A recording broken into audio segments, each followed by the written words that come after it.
Hi, folks. I'm Dan Dworkis, and this is the Emergency Mind podcast, a space where we bring together lessons from the emergency department and beyond about performing at our best when it matters the most and applying knowledge under pressure. My guest this episode is Aaron Clark-Ginsberg. Now, Aaron is a social scientist at RAND who researches risks related to natural hazards and technology. And that's an undersell of his very unique, very interesting background and skill set. And when you sent me that bio, I was like, dude, you are not doing yourself justice. There is way more interesting depth in there. And I'm looking forward to digging into that. So Aaron, thanks for coming on the podcast. Yeah, my pleasure. Thanks for having me. Absolutely. So can you give folks just like a brief overview of who you are and what you do? And I think this is going to be a conversation that talks about technology under pressure, like adopting innovation and like wildfire, like maybe, but we'll see where it goes. Yeah. To expand the ones in bio, I'm a social scientist, risk and disaster researcher. I've been working on this field, as a researcher for about 15 years, researcher practitioner closer to 20. My background, I've done a bunch of different things. I started off as a wildland firefighter out in Pacific Northwest, Oregon and Washington, engines and hand crews. Volunteered after Hurricane Katrina for extended period of time in the recovery. Went up to school, worked for international NGO, going to 10 countries, looking at their disaster management practices. And then now I'm at RAND Corporation doing applied policy research for organizations like FEMA, CDC, and then along with some of the egghead academic type stuff. Work very broadly on risk, disasters, think about technology a lot, think about things like organization performance and all of that. I want to ask a really dumb question, which is, what does it mean when you say you're a social scientist in this case? Yeah, it means that I am undisciplined and focus, instead of being like a political scientist or a sociologist or an economist, I'm a subject person. I look at people, institutions, behaviors related to disasters and disaster management. So I fall in the broad catch-all and take and apply theories pretty eclectically to think about how we manage crisis. Yeah, that makes sense. Especially, we talk a lot in the podcast about how crisis and emergency is its own sort of discipline. And we try to bridge the gap in the space between like the crisis or the chaos that an individual human being might be going through when they need resuscitation or are super sick or undergoing trauma versus like what a team might be operating when a small group of individuals are fighting a particular wildfire in a particular area versus a more systems and city and structural level approach where you have a group or an organization or a region that's counteracting a particular disaster or mitigating risk. So I'm glad that we're talking about this. We haven't had that many folks on the podcast who are dealing with it at that level. And I think it makes sense right off the bat that like, it's not its own, there are fields of study for it, but it requires understanding a bunch of different disciplines and a bunch of different sort of lenses to view the world with, because it sits outside of and at the intersection of a lot of more traditional fields. Am I reading that right? Is that like a good read on that? Yeah.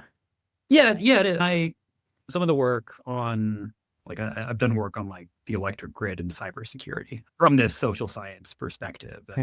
That work, it's like trying to figure out how do we manage cybersecurity risks and improve like governance and regulatory structures that electric grid owners and operators have to deal with. When you're doing work like that, it's thinking like socio-technically, right? Where you're taking sort of the technological aspects or elements of this, but you're combining them with like the engineers call it like human factors, human behavior and understandings of how people relate to each other and relate and engage with these systems. So it's really interdisciplinary. I think that's a strength and a need. Like you need to bring all of these people together, all of these different thoughts together. It's also, as a disaster researcher, it's also a limitation here of we don't have, at least I don't think we have this really coherent body of work with theories and ideas that like other disciplines have. And without that, it can be hard sometimes to build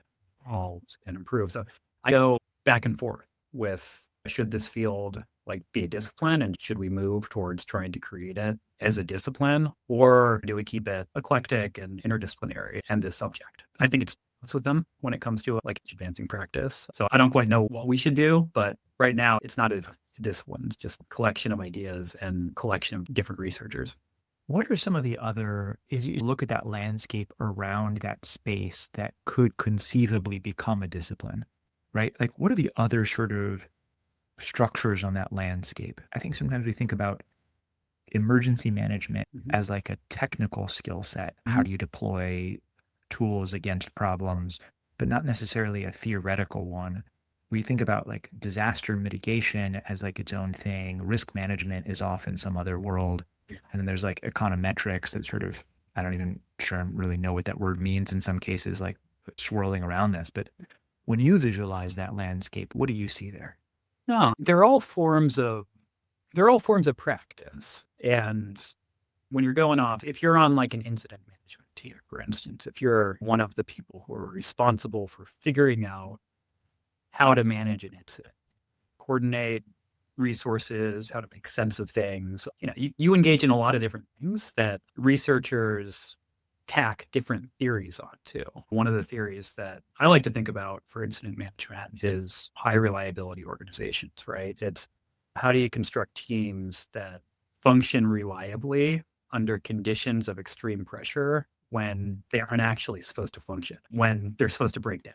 There's a lot of work on that subject, and I think it's useful because it can then shed light on maybe where these teams are succeeding and maybe where there's some strengths, but also areas where maybe there's like a blind spot or something. So I think, some of the research, the theory can be used to inform and improve practice. It's very much a two-way street though. And the practitioners, like you see it all the time. They're ahead of the research and Yeah. they're doing things in innovative ways that, the social scientists, the scientists haven't even thought of. And so when I do my work, it's half the time it's bringing over these theories from these established fields and applying them. And then the other half the time it's like learning from these practitioners and trying to document what they're doing and then inform research. So Yeah. it's this kind of back and forth between these activities and then some of the underlying ways of thinking and ways of understanding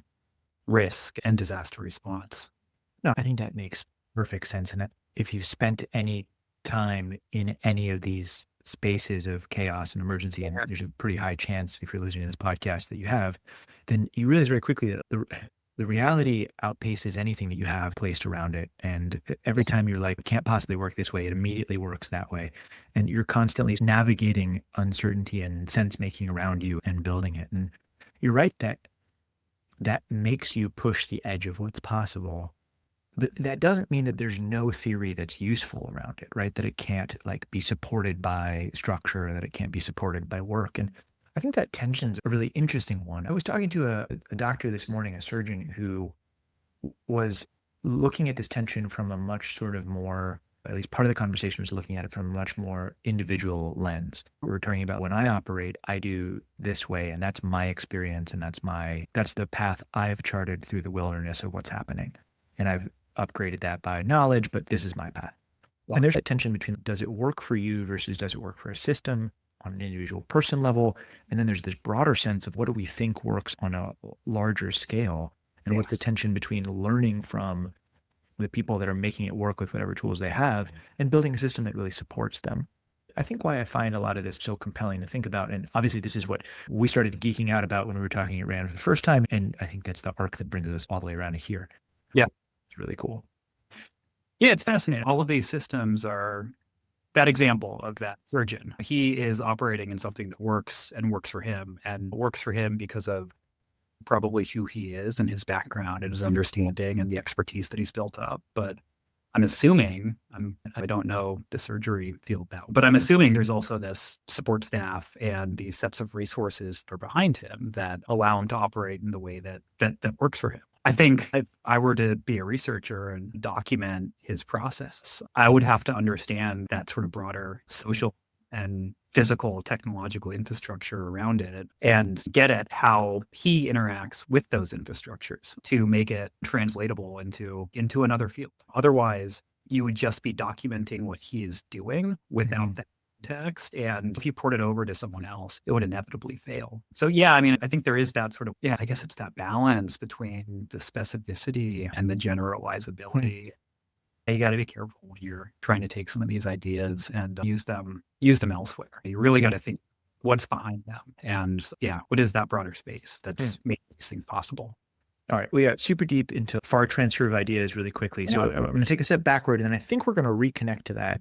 We'll leave that as a floating island that maybe we build a bridge to in a minute. But okay, so you started off in like wildland firefighting, like on the line with the fire, and then you gradually took this arc into broader systems and broader thinking about systems. How and why? What did that decision-making process look like, and what drew you towards this space of looking at the broader systems implications? Yeah, good question. It's basically these formative experiences. Wildland firefighting in the US, it's this quite advanced machine or a system. We know how to deploy resources quickly and efficiently and interoperably in a way that allows us to scale up rapidly and quickly suppress a fire. It's amazing to just look at and be a part of and see those successes happen over. It's not to say that, failures don't occur. Sure. There's failures in judgment. There's, people are exposed. If you're a firefighter, you're exposed to a lot of hazards. Cancer rates are high. Deaths on the fire line occur. Like it's a complex setting, high pressure setting, and it's happened. But at the same time, the system is just amazing to see this thing. Seeing that and then spending this time in New Orleans after Katrina, it's such a contrast. The Hurricane Katrina recovery, it was this horrific disaster, and the recovery itself was also a disaster. I think they're still recovering, and 10 years after, we're still recovering. The trauma is still there. All that stuff is still there. I was a volunteer there, just like gutting houses and helping out people try and make sense of things and put their lives together, and saw just time and time again, just this abandonment and these failures in our recovery system. So for me, seeing those like two sort of contrasting systems, the suppression one of general broad success, and then the recovery system of failure, I really got curious as to, how do they function? Like what makes one work under what conditions? What makes another one work under different conditions? And how can we like reduce the chances of failures and improve the chances of successes? So that kind of set me on this 15-year research journey, looking at risk and disasters. It's so interesting.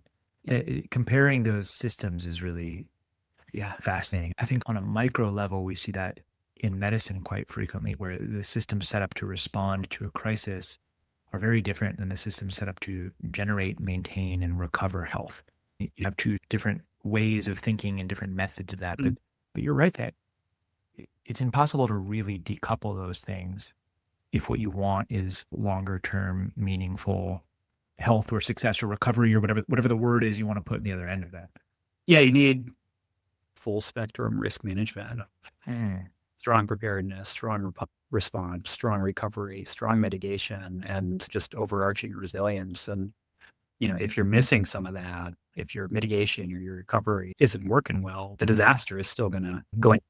And it's funny, you're talking medicine and natural hazards. It seems like it's a similar pattern of our response systems are by and large okay to decent. When the thing goes bang, we respond all right. But the mitigation side of things, the risk reduction side of things, and then the recovery side, that's where we falter. And I think there's a lot of different reasons behind that. Some of it is just when things go bang, you pay attention, and when they're quiet, it's hard to measure like mitigation success, right? Like, did this flood wall actually prevent these floods?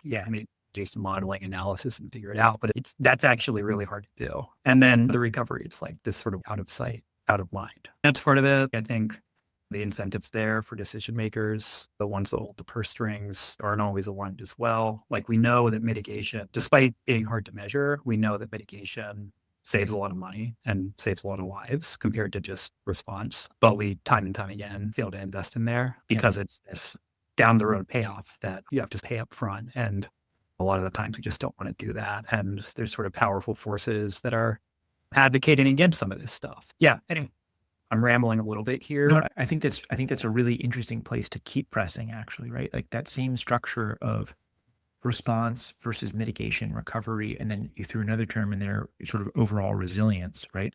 That systems level approach absolutely mirrors what we think of for any of the sort of high performing teams that we work with in this space, right? Whether that's oil and gas or the power company you mentioned, wildfire, medicine, military, whatever it is, those systems are all in place there. And the same tensions and structures of limited attention span, limited resource set, where do you devote your time and energy into this space is really important. I guess I'd like to, let's push on resilience for a minute. Yeah. You said generally resilient communities or something to that effect. What does that mean for you when you say that? Because I think it's a term that's tossed around a lot, and there are sort of formal spaces where you can measure it or define it, right? Power grid might be a good example of that, right? We have alternative paths that energy can take and the ability to turn on backups. And we can, from that sense, you can define it narrowly in certain circumstances to be like, your goal was to do X, and how many other ways can you accomplish X? So alternative pathways. But that's a very imprecise and partial definition of resilience. And I've already talked too long. Take it away. What's the real answer here? You're asking the right question. Everyone's definition of resilience is partial and imprecise. You ask a disaster researcher to define resilience, and they're going to give you, every disaster researcher has their own definition and their own way of thinking and their own way of operationalizing the concept, which makes actually understanding what resilience is, how to measure it, how to improve it, pretty impossible, because people are just talking past each other, right? For, as an example, one school of thought defines resilience as the ability to recover successfully from an adverse event, fairly sort of narrowly of the bounce back from it. Another school of thought might emphasize a little bit more the ability to withstand and then recover from an adverse event, where you're maybe it doesn't hit you as bad, and then you're able to recover quickly. Sure.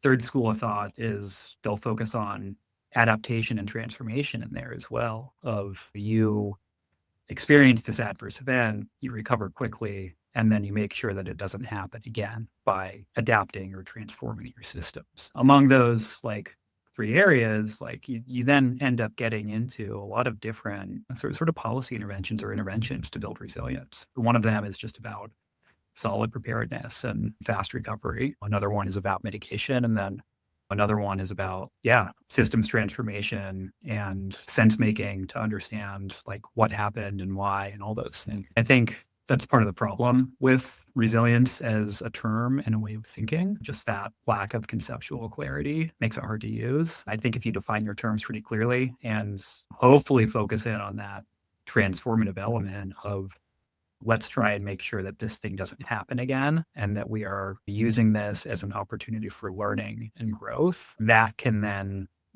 help you out if you're trying to do some resilience programming. Yeah, it's an interesting term and concept, and past, I think, say 10, 15 years, it's really taken off, primarily because it has its roots in complexity theory, complexity science of understanding that, by and large, these systems are getting so complex, we can't fully comprehend or manage them using traditional sort of linear project-based approaches, for instance. Instead, we need to adapt with the punches and work to understand and evolve the systems as they come. Yeah, it's taken off, and it provides a very useful framework for managing complex emerging events. Why is it that it's so hard to define? Is it because it's not one thing, or is it because people are, I think I've run into this before, what you're describing, that some people will call some of those definitions you gave robustness versus resilience versus a sort of handful of other related terms. But why is that? Yeah, it's twofold. One relates to what it focuses on. Focuses on these complex adaptive or maladaptive systems, and complex systems have a lot of unknowns and a lot of interacting components, and it means that it's really hard to talk about these things. And so inherently by subject, resilience is a little bit of a squishy term. The other part is, if you trace the history of the term, there isn't a clear sort of linear path. It's not one discipline or school of thought invented this idea and built it. It's evolved from a bunch of different schools of thought and ways of thinking. There's engineering resilience, there's resilience in ecology, ecological resilience, and I'm looking at like disaster resilience. And each of those comes from a different way of thinking and a different way of approaching the world.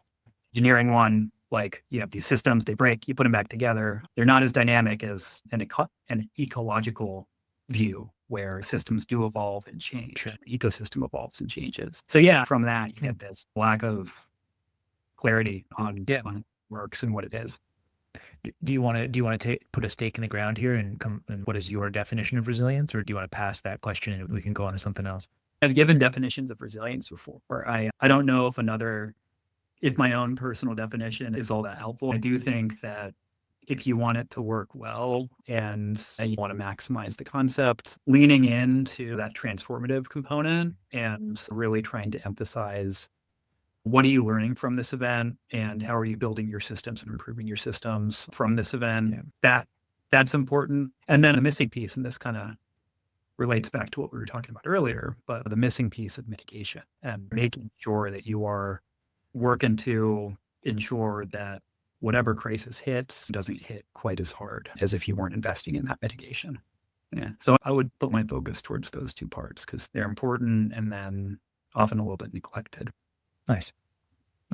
Anything else that you want to hit from this whole concept of like multi or full spectrum risk management? And we focus in on resilience because I think that's one that gets talked about a lot in this space. But I think we covered a lot of it. One part that there's a lot of recent emerging research on cascading disaster, cascading crisis, cascading hazard, and then poly risk and polycrisis. Ideas that like hazard A will then lead to a second hazard, which will then lead to a third hazard, or that risks and disasters and crises can be realized and are being experienced concurrently. I think that those two concepts, like they flow pretty naturally from this complexity, resilience orientation, right? And they are good reminders that when we're thinking about risk management, there's always going to be these unexpected things that occur. And you need to develop the tools and approaches that maybe they're specific to one hazard. By and large, they're agnostic. And they give you the skills to adapt and use regardless of the new thing that happens. So I think that's something that's pretty important that, we sometimes just gawk in like single hazard management silos and we'll build a brittle system that can deal with that one hazard fairly well. But when you add everyone on there, things might get rough and those systems might collapse. We saw the pandemic and some of the natural hazards that popped up during the pandemic, and emergency managers, they did pretty well. They were able to adapt how they were responding to these hazards and managing these natural hazards in the pandemic context. But if they had just gone down their normal sort of hazard management approach, that would have increased rates of COVID, right? I think, there's a lot of examples there of concurrent disaster, interesting crises that remind us to value those more generic skill sets. I love it. Yeah, the more complex interactive systems you get involved with, the more you see that concept of cascading and second order effects and how one thing changes another thing and where that leads to. And there's so many branching different possibilities in there that, like you said, you really can't over design individual tools for each of the scenarios that you might encounter. So instead you're looking for choke points or common pathways, or from like attractor states, if you want to use some of the complex adaptive systems language, like most stuff in this area ends up looking like this thing over here if you let it run for long enough. This is just a bit grim, but in a lot of the toxicology world, right? Like there's a lot of different things that will poison you. And for a lot of them, if you list out what happens, it's blah, blah, blah, blah, blah, blah, blah, blah, blah, seizure, coma. And then most of the time it ends with this like seizure, coma, death thing. And like all these pathways drive down in a couple of different areas. And we're poking at different things that are connected in this. But I think the punchline here is that you can't build a single tool for every situation. That's not what full spectrum risk management is really describing. In fact, the opposite of that is thinking through what are the coherent threads that go across these different things, no matter what situation you get, which is why we built this podcast in the first place, right? Is to talk about like the concept of applying knowledge under pressure. That sort of same idea that it's not enough to know what to do in this situation. You got to understand the broader, deeper concepts.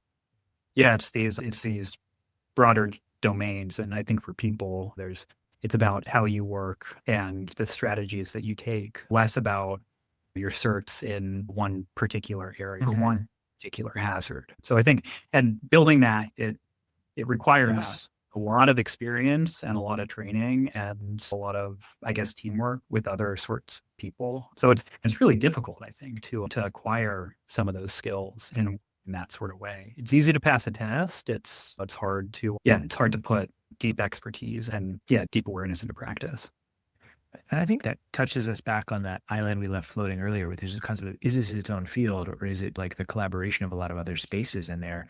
But I think like, you're right. We can design tests about specific knowledge sets and specific instances, and we can test you on that thing. And, oh, you now are certified in, blah, blah, blah, blah, blah, blah. I'm really curious how the transcription program is going to pick up what I just said there, but we'll leave that as an exercise for the listener. We test you on whatever it is, but then there's not an ability to test sort of the interconnected spaces between things, which is where you end up actually operating and where these crises hit, especially when they get into cascading, polycrisis, and emergent events that we haven't planned and haven't thought of. And I would imagine that there's a lot of folks out there looking at emerging risk profiles with emerging threat environments, emerging technology like AI, and the intersection of these things that we haven't seen before. So there's likely going to be, don't worry, there will be hazards you've never heard of or thought of before that happen. Correct. To stretch into it. Well, and with those new sort of competencies and forms of expertise that need to be manufactured or created for autonomous vehicles, for instance, like autonomous vehicles, they can fail. Like, I don't know if you followed the San Francisco, like Waymo news, where there was a power outage and a bunch of the Waymos stopped operating, these autonomous vehicles. To manage that, to address that, it requires like understanding of what electric outages, transportation, autonomous vehicles, and then incident and emergency management. You're creating this new technology of autonomous vehicles. And with that, you need to create a whole new form of expertise and competencies to go with it.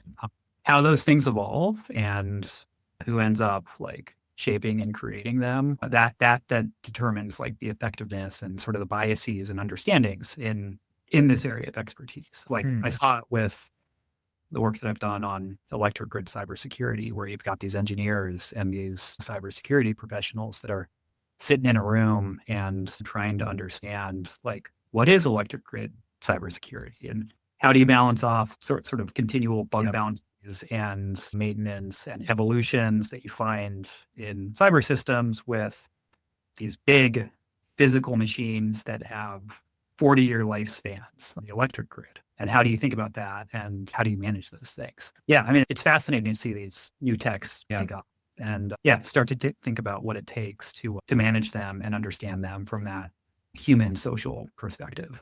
Aaron, I feel like we could keep going in a million directions with this, but my computer's going to run out of battery in a few minutes, ironically, for what we're describing, which is a hazard that I probably could have seen coming and did not do risk mitigation for. So my apologies. But so I'm gonna have to bring this to a close a little bit earlier than we might have, and we'll have to have you back on to talk through any of the recent work and how you're thinking about approaching a lot of these things. My hope is that folks listening to this got a taste of a different slice through the space that we talk about. I think there's a ton in there.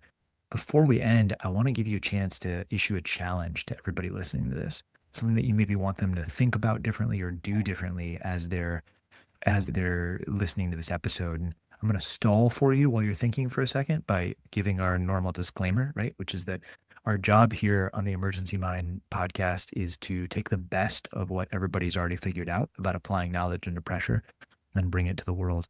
Nothing we do is medical advice. And both for myself and my guests, our opinions and our comments are our own and not reflective of anybody that we work with or for.